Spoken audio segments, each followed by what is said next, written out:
Ausar Thompson, drafted 5th overall in the 2023 NBA draft, is what you would call a two-way slashing playmaker. For those familiar with the 2K build system, you know exactly what I'm talking about. But for those that don't know what I'm referring to, it means that this player is an all-around, do-it-all style of player. And at just 20 years old, Ausar has shown the traits of a player that will be able to do it all for a very, very long time in this league. Let's learn the game of Ausar Thompson.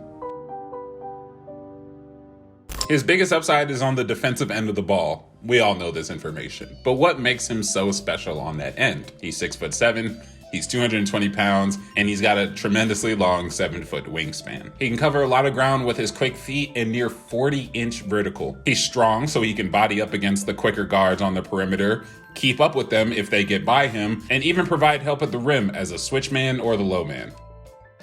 On this play, Ausar is going to take up the Devin Booker assignment, and as this pick and roll action is being run, as the backline defender, he's going to call out the Nurkic roll on the other side, and then he's going to take on the Beal switch, keep his hands up for a really good vertical contest. Now, this shot is a make, but I do love the contest from Ausar. And on this play here, Ausar once again on Devin Booker, going around the screen, going to stay vertical. He's going to plant 1 foot, plant both of them, and stay leaning toward Devin Booker as he goes up for what I thought was a shot attempt, but ended up being a pass attempt. That 7-foot wingspan gets in there, breaks up the pass, and then he's going to throw a beautiful outlet pass to Cade Cunningham for the bucket.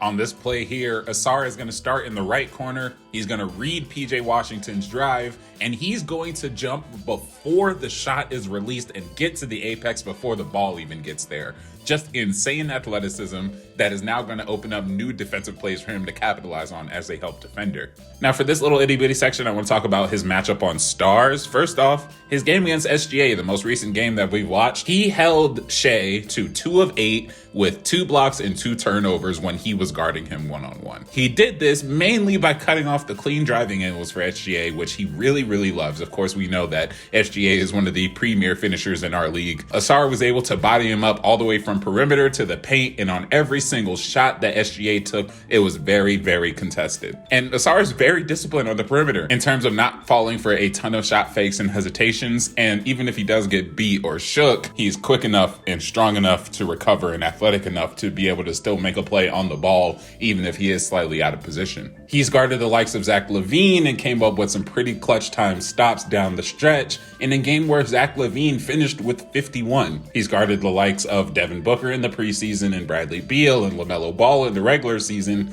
He's taken all of these tough assignments so far, and he's taken them with pride. He's thriving in these matchups, and I'm pretty sure he looks forward to being able to guard the team's best perimeter player every single time out. Once he masters the film room and learns the tendencies of a lot of his nightly matchups, I see a lot of Jaden McDaniels' style of defensive potential coming from Ausar Thompson. And that means a lot because Jaden McDaniels is arguably the best perimeter defender in the NBA right now. He loves to block jump shots, and with his wingspan, he can. Think of the elite defenders in our league, like Herb Jones and Jaden McDaniels, and even Josh Okogie. The mark of a really good perimeter defender is being able to stop a possession in every which way out there. Getting vertical and timing your block with a shot that got off before you could jump is truly elite shit. And so far, Ausar is showing those little flashes of being an elite perimeter defender. So far in his NBA career, he's compiled really good defensive possessions against Bam Adebayo, Zach LaVine, Devin Booker, etc.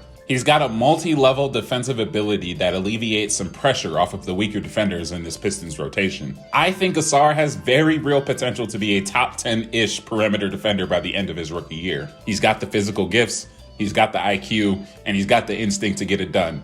I'm not putting my stamp on it. I'm just saying if he continues at the progression that he's shown so far, I see a lot of potential and a lot of promise for him. I'm not trying to put that pressure on him. Although I do think Monty Williams wants to instill a defensive identity with this team, and I'm sure he's going to use Ausar to his fullest defensive potential, which is really going to help Ausar shine. In terms of his fit with the roster defensively, I think he alleviates a lot of Beef Stew's weakness, and if you don't know who Beef Stew is, it's Isaiah Stewart. Isaiah Stewart is not the strongest defender. He's not the biggest defender. He's not the biggest paint presence or rim protector. He needed a little bit of help last year. He became a meme at one point last season as someone who always got dunked on. With the arrival of Ausar, it allows Stu to explore more of his offensive side with more energy. Ausar can handle the perimeter and the interior defense next to a Jalen Duren and is alleviating some of that pressure from Beef Stew.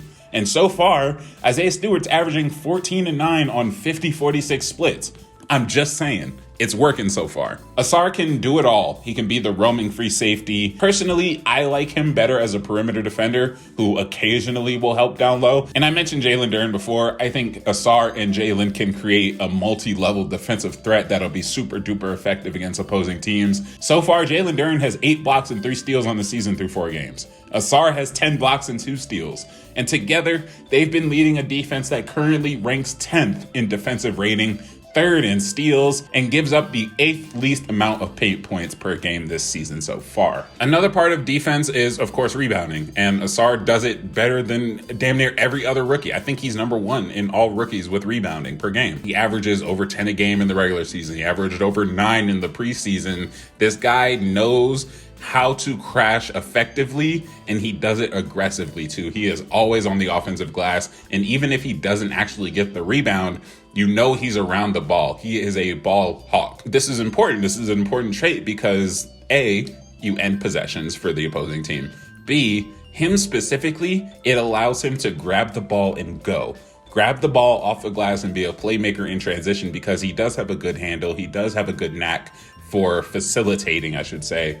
And he knows how to find the open guy in transition or go up for his own bucket. And I think that's going to be really helpful with a team that Cade doesn't have to do it all, right? Years prior, Cade was averaging 6+ rebounds. This year, he's only averaging 3 because Ausar can take some of that load off of him. A lot of that load off of him, I should say. And I think the combination of Ausar and Jalen Duren on the glass is going to be insane. I know I talked about how Jalen and Ausar are a monster duo defensively, but just on the glass specifically, I expect them to boost this team tremendously. Last season, they only averaged 42 rebounds a game as a team. This season, they're averaging 51, which is 1st in the league right now, by the way. And that is because of the Ausar addition to this team.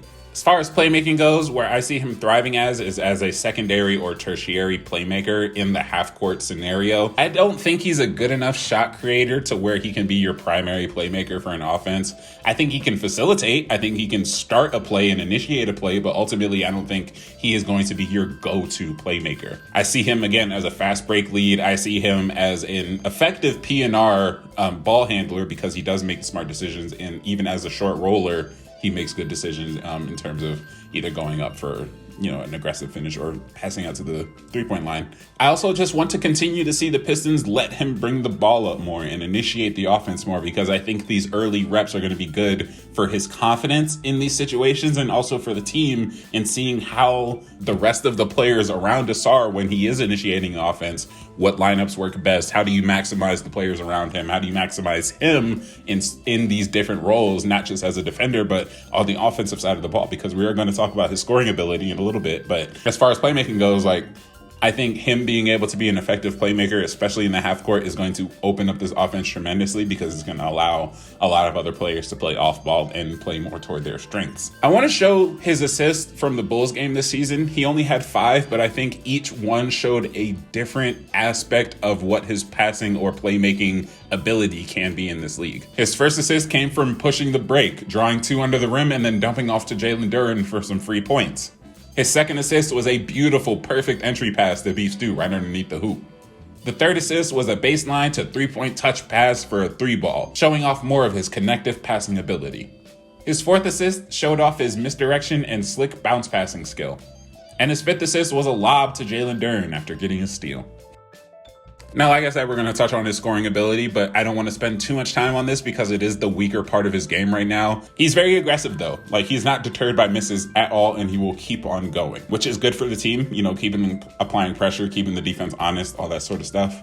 However, it does lead to a lot of empty possessions, especially when he gets really headstrong. This season, he hasn't had a game where he shot over 45% from the field, and so far, he's shooting 32-14 splits during the regular season. In the preseason, it wasn't much better. He was shooting 35-30 splits. Ausar is not an offensive weapon yet. He can be used. He is an offensive tool given the right circumstances, but he himself is not an offensive weapon. Now, when it comes to the pros of his offense, I think he's tremendously good for the Pistons offense in general. I think when the ball isn't in his hands and how useful he can be as a vertical threat for Cade and Killian, or for a DHO threat with Jalen Duren or Isaiah Stewart, he has a couple different roles he can fill that don't require him to be a high volume scorer, because he's not going to be a high volume scorer. I don't think he ever will be in his career. I think he'll have the ability to put the ball in the bucket at a semi-efficient clip, but ultimately that won't be his game. And finding out early how you can utilize him offensively with the weapons around him, with the more offensively capable weapons around him, that's going to be really important. Overall, like many, I'm high on Ausar Thompson. He will slot really well next to the ball handlers of Detroit and provide an outlet for when things get too stagnant. Through his playmaking, defensive prowess, and athletic ability, he will boost the ceiling of this Detroit Pistons team. What do you think about Ausar Thompson?